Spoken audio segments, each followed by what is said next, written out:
So in a recent video by The Daily Show, there was a hilarious take on what black voters are looking for in a candidate. And it might be more surprising and educational than you think. So let's talk about it.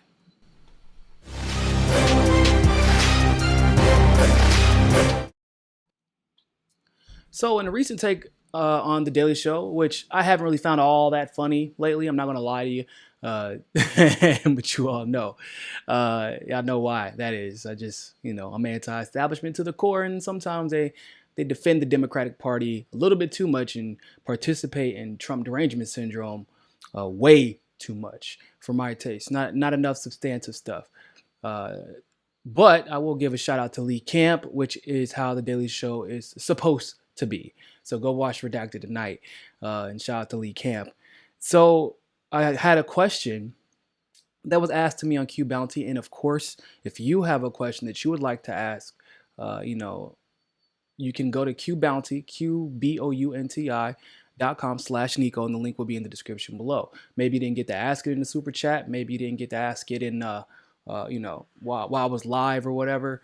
But that's the surefire way that if you have a question that you want me to ask, I can answer it for you.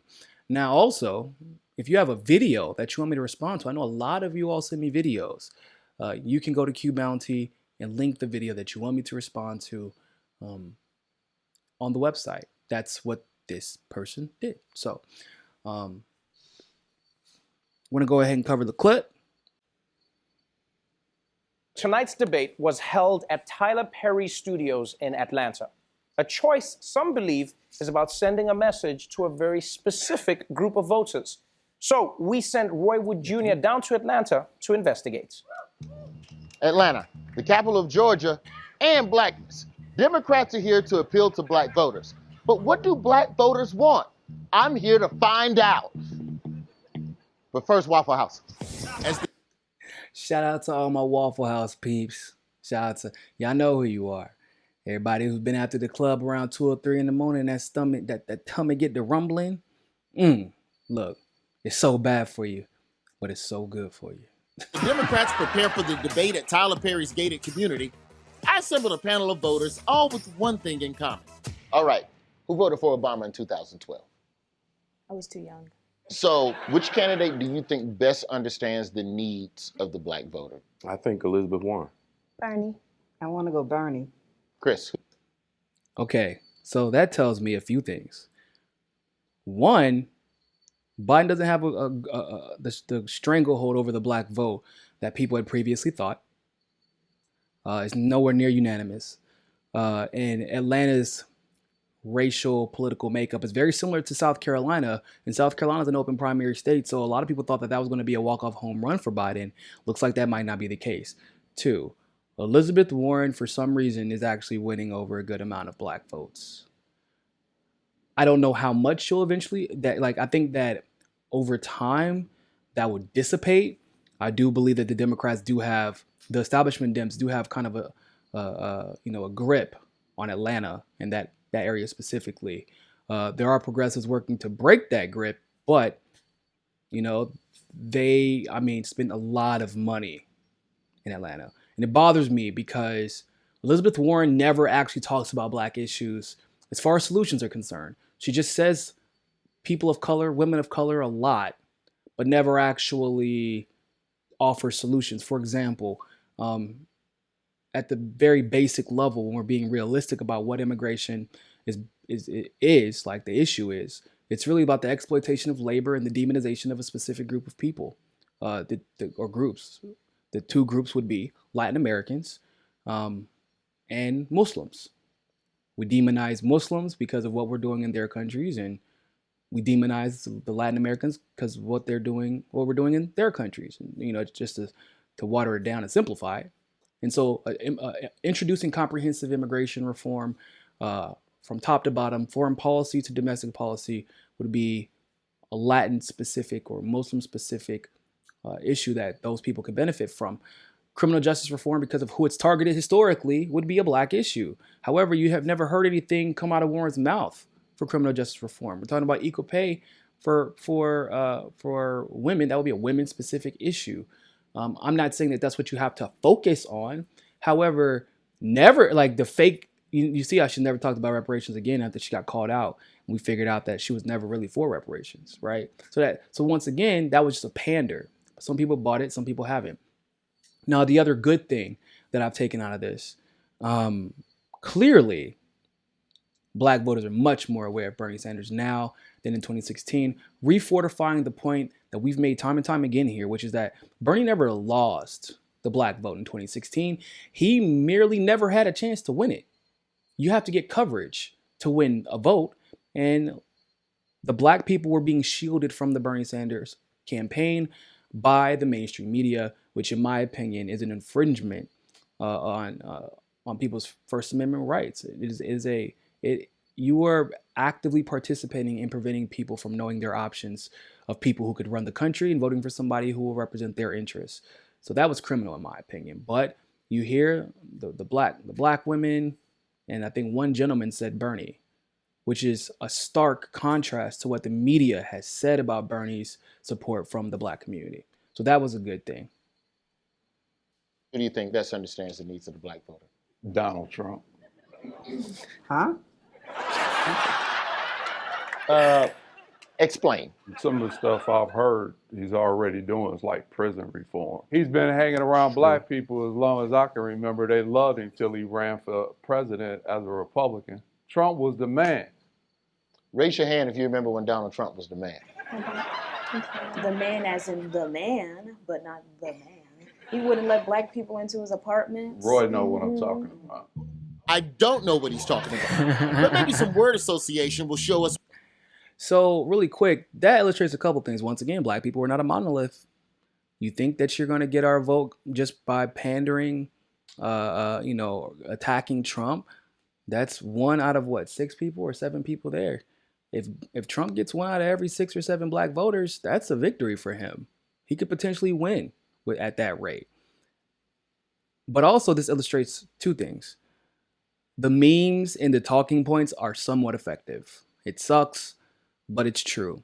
Think about it. Those lines, not only from Eric, the light-skinned gentleman who supports Trump, but also the other young woman who said, oh, he wouldn't put black people in apartments. Those are all talking points. To a degree, like most talking points, there is some truth to all those points. However, it also shows you just how effective a story can be if you disseminate it correctly. And clearly, they both have, not assessing whether or not they're right or wrong, but it just lets you know how effective talking points can be. And that's why we have to be vigilant on debunking narratives. And that's why here we are so vigilant about debunking narratives. Because as you can see, you have a person who thinks that Warren is the best for black voters. You have another person who thinks Trump is the best for black voters. And there's the only way you believe anything that they're saying based off of what they're saying, not the entire scope of the conversation. To believe that, you would basically have to believe blindly the talking points without actually looking into any policy. So that's why it's important that we debunk things. What they think of the other candidates. Joe Biden. Gas. Touching women. All right, so nothing positive. Yo, okay, next nobody. So basically the black world has reached a consensus that Joe Biden isn't it finally. That would be nice. This is Atlanta now. This is Black Mecca. All right, so that would be nice. As a leader. Thinks well on her feet. Warren is discussing This is about Elizabeth Warren. giving black people reparations. Is that a campaign promise you believe she could fulfill? No. Instead of calling it reparations, what if they called it back pay? No. That sounds even worse. That's worse. All right, next. That's very interesting. So I'm assuming, because they're saying that that's a promise that they don't believe she could fulfill, which is interesting because it's not like they're saying they don't want reparations, but it sounds like what they are saying, however, is that you can't get it done, so don't pretend and like you're going to get it done just to get our vote. In other words, don't pander to us with the policy that you personally don't have the capacity to get through, which is true for Warren. I would agree with that 100%. But once again, it's bothersome, right? The guy said she's thinks well on her feet, and I'm like, not really. If she isn't prepared, she looks just abysmal. So Next candidate. That's that man right there. Bernie. He Talking was about with Martin Bernie. Luther King, but he just had a heart attack. So, no. So why do you love Bernie, Jessica? Because he gonna walk it like he talking. He gonna be out there with us. Organizer in chief, that's for If sure. he can. If he can't If he walk. can. I'll put him in a wheelchair. I'll be right there behind him. Hey, Bernie, a What marathon do we runner feel now. about Pete He's a marathon Buttigieg? Oh, I'm sorry, that's not Pete Buttigieg. That's a piece of white bread. There he is. White bread. But look, you can see the similarities. Right? Very much so. He got his hairline is like the bread. Oh, his They could be twins. Oh. They could, you know. Refortifying that Buttigieg may have 0% of the black vote, but ladies and gentlemen, that is a strong 0%, okay? At least he makes black people laugh at his mayo whiteness. So It Be is. siblings. But he's polling terribly with black people right now. Exactly. We don't know him. He went up to Harlem, sat down with Al Sharpton, had some soul food at Sylvia's. Is that pandering or outreach? Pandering. What did he there you order? go. Right. Yeah! Crumble the cornbread on top of the green. That's real. Right. He might be all right. So Oh Kamala man, Harris. I'm weak. She the I'm police. weak. Exactly. There's a lot of people who look like me locked up under her watch. So She the police. Now, that's the same gentleman who said that Warren is a good leader and will be best for black people. So in the circles already, in the, not necessarily I don't want to call him neoliberal because I don't know his politics personally, but in the liberal circles, we can at least blanket it with that. In the liberal circles, there's already the narrative spreading that Warren is better for black people and Kamala is a cop. I'm not going to say we had anything to do with that narrative spreading, but the narrative is here nonetheless, and it shows me once again that if you have to disseminate the information in order for people to know the information. I know it sounds simple, but this is why I take this job so seriously. It's why I'm very passionate about what we do here, because remember, Kamala was untouchable. Remember, her record had been here this entire time, and yet through what, 2 debates? Was it 2 debates or 3? I want to say it was through 3 debates, or maybe the first debate and then this. No, it was the 2. It was 2. I forgot there was 2. There were 2 sets. So yeah, through the first debate, nobody challenged her. Nobody went at her on her record, and then of course you had the time in between the debates that nobody went at her on her record. Tulsi was the first one to do that. How was she able to do that? She did her opposition research, probably went through some independent media to source all the different facts, and then she put them together. But it's only because independent media was reporting on it, because otherwise it would have been very difficult for her to get all the facts and put them together. It was independent media who allowed Tulsi to expose Kamala and save us from a Kamala Harris presidency. So that's why it's very important that we disseminate this information out. But the Mayo Pete, or the white bread Pete thing, bruh. She said his hairline looked like the bread. She said his hairline looked like the bread. Yeah, that's so wrong. Also, I loved what was said about Bernie as far as the he gonna walk it like he talk it. It's true. As far as him being an organizer in chief is concerned, he will be that. That is without question. He will be one of the best candidates. He's top 2 for the black voter. Him having Nina at the forefront of his campaign is huge. She's doing a lot of great work for him on the ground. And I think that this is what, like I said, this is just, he didn't lose the black vote in 2016. He just never got a chance to gain it. So it does my heart good to see that black people are recognizing that there are some people who pretend like they're for us, and there are some people who are actually for us. And although, like I said, black voters are not a monolith. We're as complex as any other type of voter. Obama was an anomaly.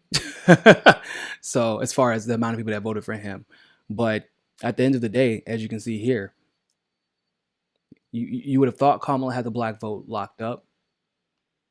No, you would have thought that maybe black voters wouldn't vibe with Warren all that much, but that isn't the case. There are a couple that actually like her. If you were to look at the narrative that's being put out by the mainstream, you would believe that Bernie wasn't actually doing that well with black voters, and that's completely defeated here. They like him a lot. And specifically, they'll say that Bernie isn't doing that well with black women. And I don't know where people keep getting that from, because I feel like Bernie does best with black women. Like, I feel like that's, we're not talking about like the Zerlina, the Maxwells and the Joyanne Reeds. We're talking about the black women on the ground, in the streets, hustling every day. They love Bernie. They love her. Love him. So I think that this was a very educational segment. I think it showed us a lot. I think it was really emblematic of just, once again, how complex the black vote is. Pandering may not work. It looks like it almost will not work. However, I think what it shows most is that you got to put the information out there. We have to make it available. Eventually, it may not get out there the first time. It may not get out there the second time, but you keep saying it, you keep repeating it, and you keep telling the truth. And that's how you win. You win with information and facts. You can't win by pandering anymore. That's not working. And you can't win just by being black anymore. Those are the facts. So if you have a question that you want me to answer on QBounti, you can go to QBounti.com/Niko, QBounti.com/Niko, and I will answer your question. You can ask me a question about the election, question about the network, question about anybody on the network. You can do a video. Like I said, you can do a video analysis. Or if you want me to do a video analysis, I can do that. Just go to QBounti.com/Niko, and we can get you a video put up here as well. So with that being said, ladies and gentlemen, thank you all so much for tuning into that segment of Mi Casa es Su Casa. And always remember, more than anything else, find your balance. Peace. Don't forget to hit that subscribe button and hit that notification bell if you like that segment of Mi Casa es Su Casa. Of course, if YouTube is giving you trouble, as it always does, you can download the Rockfin app and follow us there. Also, if you want to continue to help our show grow, you can help us reach our goal of 500 patrons on Patreon and donate as little as $1. Really, anything helps. Other than that, always remember, people, more than anything else, find your balance. Peace.